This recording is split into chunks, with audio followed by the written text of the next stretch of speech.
விழா. தமிழ்நாட்டுடைய முதலமைச்சர் அவருடைய பிறந்த நாள். தங்க பாப்பா என்னும் சிறுவர் பாடல் நூல் வெளியீடு. இதற்கெல்லாம் முத்தாய்ப்பாக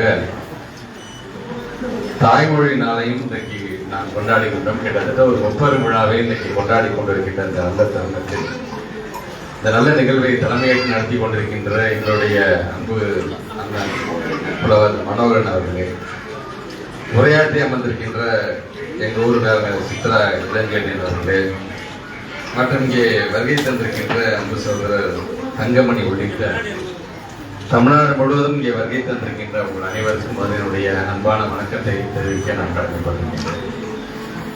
குறிப்பாக தமிழால் நாம் வாழ்கிறோம் என்று அனைவருக்கும் தெரியும். அந்த தமிழால் இன்றைக்கு நாம் எல்லாம் ஒன்றிணைந்திருக்கின்றோம் என்கின்ற அந்த பெருமையோடு தான் இந்த நிகழ்வை கலந்து கொள்கின்ற ஒரு நல்ல வாய்ப்பை பெற்றவனாக இந்த அன்பில் மகிழ்ச்சி போயாமல் நின்று கொண்டிருக்கின்றேன். திராவிடத்தை சார்ந்தவனாக சொல்ல வேண்டும் என்று சொன்னால், திராவிடம் நம்மை ஆட வைக்கிறது, தமிழ் நம்மை வாழ வைக்கிறது என்று சொல்லிதான் அது சரியாக இருக்க. தமிழ்ல அனைத்துக்குமே விடை உண்டு.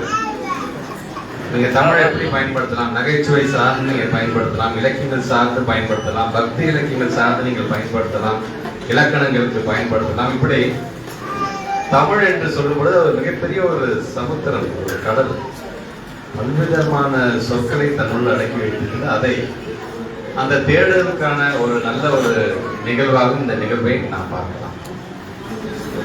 அந்த அளவுக்கு இன்றைக்கு தமிழ் மொழியின் மீது நம்முடைய திராவிட இயக்கங்கள் எந்த அளவுக்கு பற்று கொண்டிருக்கின்றது. ஏன் நம்முடைய தமிழ் மொழிக்கு செம்மொழி என்கின்ற அந்தஸ்தை பெற்று தந்தவர் முத்தமிழர் கலைஞர் என்கின்ற பெருமை நமக்கு எல்லாம்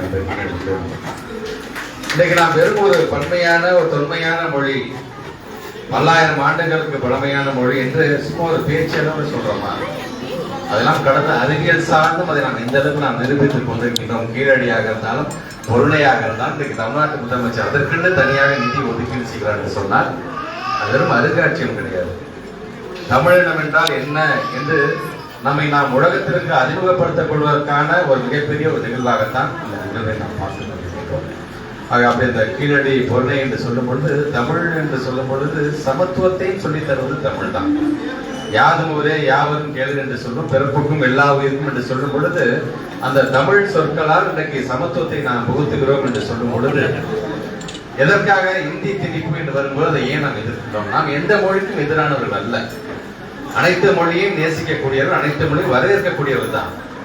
ஆனால் அது திணிப்பு என்று வரும் பொழுது முதல் குரல் எங்கிருந்து வரும் என்று சொன்னால், நமது தமிழகத்திலிருந்து, தமிழ்நாட்டிலிருந்து தான் அது வரும் என்பதை ஒவ்வொரு முறையும் அதை நாம் நிரூபித்துக் கொண்டிருக்கின்றோம். எதற்காக அந்த திணிப்பை நாம் ஏன் எதிர்க்கிறோம் என்று சொன்னால், இப்ப நான் சொன்னேன் பார்த்தீங்களா, சமத்துவத்தை சொல்லி தருகிறது, யாதும் ஊரே யாவரும் கேளுங்கிற ஒரு மிகப்பெரிய ஒரு வாக்கியத்தை நமக்கு தந்து இருக்கிறது என்று சொல்றோம் பார்த்தீங்களா. அதற்கு வேட்டு வைப்பது எது என்று சொன்னால் அந்த இந்தி திணிப்பு என்று உள்ளே வந்திருந்தா, அது வெறும் மொழி திணிப்பு மட்டுமல்ல, கலாச்சார படையெடுப்பு, கலாச்சார திணிப்பு எல்லாம் உள்ள வந்துடும்.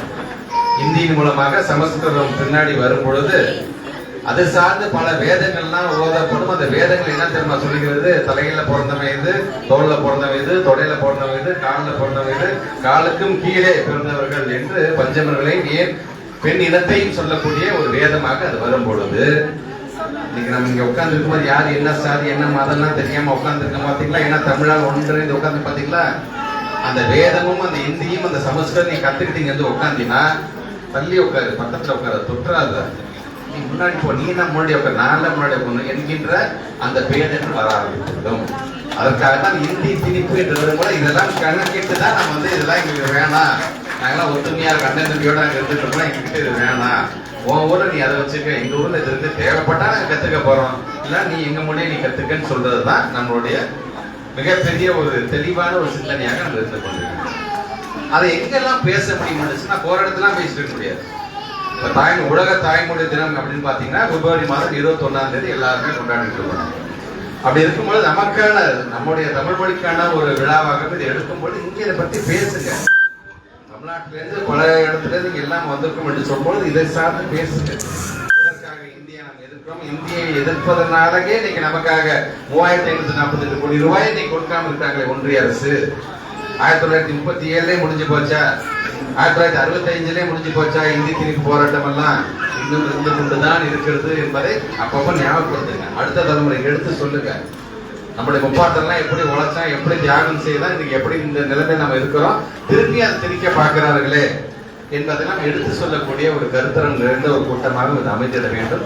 இதை நல்ல விதத்தில் இதை ஏற்பாடு செய்திருக்கின்ற அண்ணன் மனோகரன் அண்ணனுக்கும் அதுக்கு உறுதுணையாக இருக்கக்கூடிய சித்ரா நெடுஞ்செழியன் போன்றவர்களுக்கெல்லாம் இந்த நேரத்தினுடைய நன்றியை தெரிவிக்க கடமைப்பட்டிருக்கின்றேன். பல நிகழ்ச்சி அண்ணன் இருக்குன்னு சொன்னாங்க. இது வரைக்கும் காலம்புற 7 மணிக்கு வீட்டை விட்டு கிளம்புனேன். இன்னும் 39 நிகழ்ச்சிகள் இருக்கின்றது. மனப்பாறை போனோம், திருப்பி வந்தோம். இருந்தாலும் ஒரு 5 நிமிஷத்துல விட்டுறீங்களா அப்படின்னு சொல்லிட்டு தான் வந்தோம். நம்மளுக்கு நேரம் குறிக்கிட முடியாது இல்லையா? அதனால தான் இருந்து நான் பேசிட்டே போறேங்கிறதுக்காக தான் இன்னைக்கு ரொம்ப நான் பேசுறேன். தங்க பாப்பா அப்படிங்கிற ஒரு புத்தகத்தையும் இன்னைக்கு நாங்கள் வந்து வெளியிட்டு இருக்கோம். அதையும் கொண்டு வாங்க. அனைவரும் படிக்கக்கூடிய ஒரு நிகழ்வாக அமைக்கிற வேண்டும். அனைவருக்கும் மீண்டும் ஒரு முறை என்னுடைய நன்றியை வாழ்த்துக்கள் தெரிவித்துக் கொள்கிறேன். நிகழ்ச்சி முடிந்துவிட்டு அவங்க ஊருக்கு போகும்போது மிக பத்திரமாக நீங்க ஊருக்கு போய் சேர வேண்டும். உங்களுடைய வீட்டை சாதனைகளுக்கான சொத்து மட்டும் இல்ல, தமிழுக்கான சொத்து நீங்கள் ஒவ்வொருவரும் என்று சொல்லி உங்கள் அனைவருக்கும் என்னுடைய வாழ்த்துக்களை பாராட்டுகிறேன்.